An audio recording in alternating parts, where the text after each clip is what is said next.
Media बंधुओं, वैसे आप लोगों को ये विदित है कि कल भारतीय संविधान के मूल निर्माता एवं दलितों व अन्य उपेक्षित वर्गों के मसीहा परम पूज्य बाबा साहब डॉक्टर भीमराव अंबेडकर की जयंती थी, जिसे पूरे देश में बीएसपी के लोगों ने अपने परिवार सहित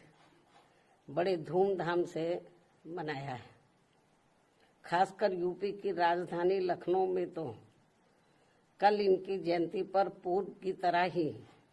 इस बार भी इनके लाखों लाखों अपार अनुयायियों ने यहाँ लखनऊ में मेरी रही सरकार द्वारा निर्मित किए गए डॉक्टर भीमराव अंबेडकर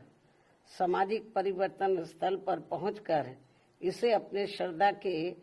मेले के रूप में मनाया है तथा इस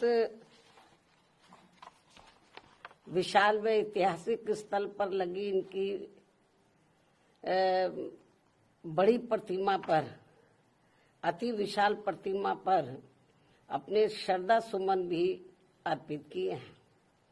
इन सभी के बीएसपी बहुत बहुत आभारी है। इसके साथ ही इनकी सुविधा को विशेष ध्यान में रखकर कल मैंने इनकी जयंती पर पार्टी के वरिष्ठ पदाधिकारियों व कार्यकर्ताओं आदि के साथ अपने निवास स्थान पर ही इनकी प्रतिमा पर अपने श्रद्धा सुमन अर्पित किए हैं और इस मौके पर प्रेस नोट आदि के जरिए भी इनकी त्याग, तपस्या, संघर्ष व कार्यों आदि के बारे में भी अपनी श्रद्धा व भावनाएं व्यक्त की हैं, जिनकी सोच व मूवमेंट को आगे बढ़ाने के लिए बीएसपी के जन्मदाता एवं संस्थापक मान्यवर श्री कांशीराम जी ने अपनी पूरी जिंदगी समर्पित की है, जिनसे प्रेरित होकर अब मेरी देखरेख में इसे आगे बढ़ाया जा रहा है। हालांकि इनके इस कारवां को पीछे ढकेलने के लिए यहाँ सभी दलित विरोधी जातिवादी पार्टियां किस्म किस्म के साम दाम दंड भेद आदि हथकंडे भी काफी इस्तेमाल कर रही हैं, जिनसे बीएसपी के लोगों को कदम कदम पर हमेशा सावधान रहना है और यही फिर अपने इन महापुरुषों के प्रति इनकी सच्ची श्रद्धा भी होगी। हालांकि इस संदर्भ में मेरा ये कहना है कि बीएसपी के बेस वोट अर्थात दलितों के वोटों को लुभाने के लिए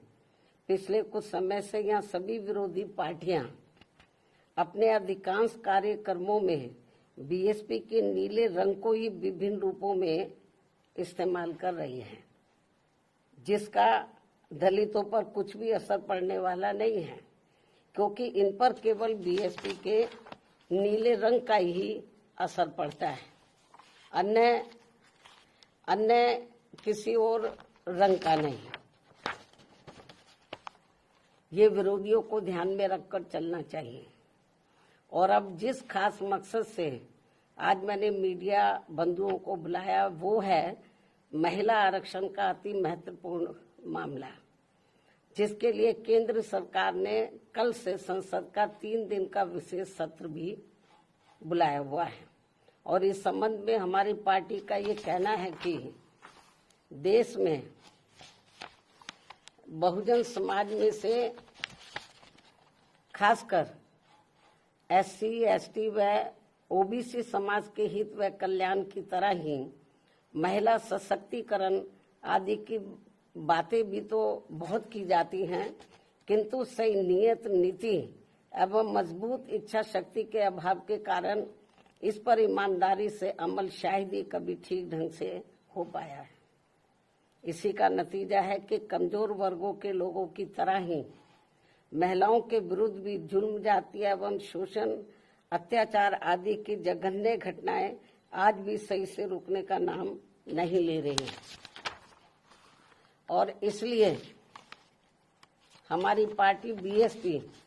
देश की सर्व समाज की महिलाओं को उनके आबादी के हिसाब से 50% आरक्षण देने की मांग लगातार करती आ रही है, लेकिन जिसे कोई भी पार्टी अपने अपने स्वार्थ व मजबूरियों के कारण मानने को कतई भी तैयार नहीं दिखती हैं। वैसे भी भला हो परम पूज्य बाबा साहब डॉक्टर भीमराव अम्बेडकर का, जिन्होंने देश की महिलाओं को पुरुषों के समान बराबरी वाला एक व्यक्ति एक वोट का यह अति मूल्यवान मानवतावादी संवैधानिक अधिकार देकर यह पूरे महिला जगत को धन्य बना दिया है तथा जिस महिला सम्मान व उनके सशक्तिकरण की जो जबरदस्त बुनियाद इन्होंने यहाँ देश में डाली है, उसके लिए देश हमेशा उनका कृतज्ञ रहेगा। और अब ऐसे में देश की संसद, लोकसभा में व राज्यों की विधानसभाओं में महिलाओं को 33% आरक्षण देने की प्रक्रिया को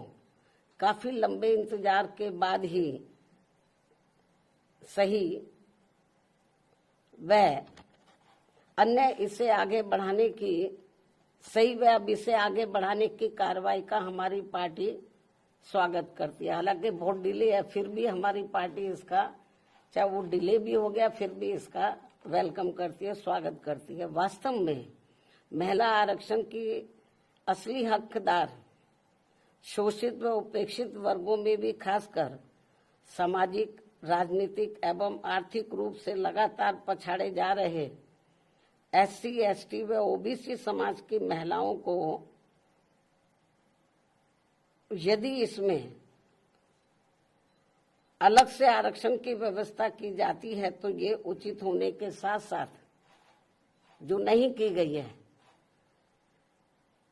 तो ये उचित होने के साथ साथ BSP के अनवरत संघर्षों के बाद OBC समाज को मंडल आयोग की सिफारिशों के अनुसार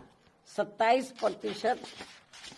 आरक्षण के लागू होने की तरह ऐतिहासिक भी जरूर होता। लेकिन ऐसा नहीं होने से इन वर्गों की महिलाओं को महिला आरक्षण का पूरा लाभ क्या मिल पाएगा, इसमें लोगों को काफी संदेह है तथा महिला आरक्षण के वास्तविक उद्देश्य को काफी हद तक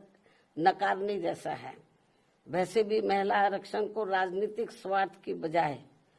महिला सुरक्षा, सम्मान व उत्थान आदि से जोड़कर देखा जाना चाहिए, तभी इसका सही लाभ इनको मिल पाएगा। अन्यथा यहाँ ज्यादातर मामलों में सामंती व जातिवादी तत्वों के हावी होने के कारण देश की महिलाओं को जो उनका उचित लाभ अब तक नहीं मिल पाया है, वैसे ही आगे भी पूरे तौर पर नहीं मिल पाएगा। जबकि परम पूज्य बाबा साहब डॉक्टर भीमराव अम्बेडकर ने संविधान में महिलाओं को जिंदगी के हर पहलू में बराबरी व आत्मसम्मान का हक देने के साथ साथ हिंदू कोड बिल लाकर भी इन्हें जबरदस्त कानूनी अधिकार भी देना चाहा था,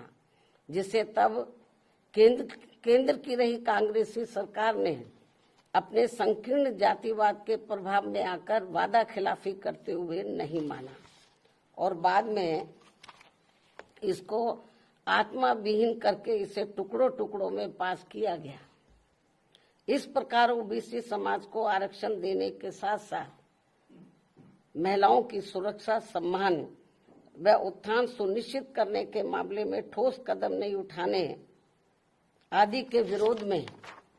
बाबा साहब डॉक्टर भीमराव अम्बेडकर को देश के प्रथम कानून मंत्री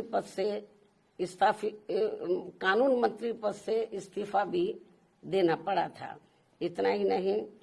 बल्कि इससे पूर्व घोर उपेक्षा की शिकार भारतीय महिलाओं में शिक्षा की अमर ज्योति की अलख जगाने के मामले में महात्मा ज्योतिबा फूले व उनकी पत्नी सावित्रीबाई फूले के ऐतिहासिक योगदान व जबरदस्त कुर्बानियों को भला कौन भुला सकता है। उन्होंने अनेकों प्रकार की जातिवादी उत्पीड़न एवं प्रताड़ना झेलते हुए अपनी पत्नी व आसपास की महिलाओं को शिक्षा के अलंकार से सम्मानित व नारी शक्ति को प्रोत्साहित किया, बल्कि हर दुख और अपमान झेलकर भी स्कूल स्थापित करके इस क्रम को अभूतपूर्व तरीके से आगे बढ़ाकर हमेशा हमेशा के लिए सामाजिक परिवर्तन के पिता मैं बनकर अमर हो गए। इसके साथ ही अब जबकि महिलाओं को देश की संसद, लोकसभा में व राज्यों की विधानसभाओं में आरक्षण की बात आगे बढ़ रही है, तो इसमें किसी भी प्रकार की अड़चन पैदा करना उचित नहीं होगा। इस मामले में खासकर कांग्रेस पार्टी को महिला आरक्षण में SC, ST व OBC महिलाओं को अलग से आरक्षण देने की बात इन्हें अब क्यों याद आ रही है, जबकि इन्होंने इससे पहले अपनी सरकार में इस विशेष मुद्दे की घोर अनदेखी की थी और BSP की इस मांग को भी अन्य और मामलों की तरह जातिवादी द्वेष आदि के कारण अनसुना कर दिया था। ऐसे में कुल मिलाकर BSP का संक्षेप में यही कहना है कि देश में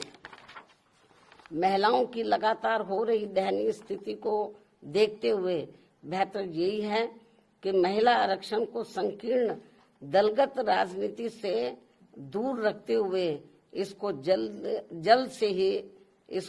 से जल्द लागू किया जाए, ताकि कुछ ना सही ये थोड़ा ही बेहतर होगा, थोड़ा कुछ तो मिले इनको। साथ ही महिलाओं की सुरक्षा, सम्मान व उत्थान आदि के मामले में सभी लोग अपना मन भी जरूर चंगा करें, ताकि देश को कटौती में गंगा मिल सके। इन्हीं जरूरी बातों व सुझावों के साथ ही हमारी पार्टी वर्तमान केंद्र की सरकार द्वारा संसद में, लोकसभा व राज्यों की विधानसभाओं में 33% दिए जाने वाले आरक्षण के फैसले का स्वागत करती है। हालांकि हमारी पार्टी तो शुरू से इसकी पक्षधर थी कि इनको 50% मिलना चाहिए, चलो थोड़ा घना इनको मिल रहा 33%, इसका भी हमारी पार्टी वेलकम करती है। धन्यवाद।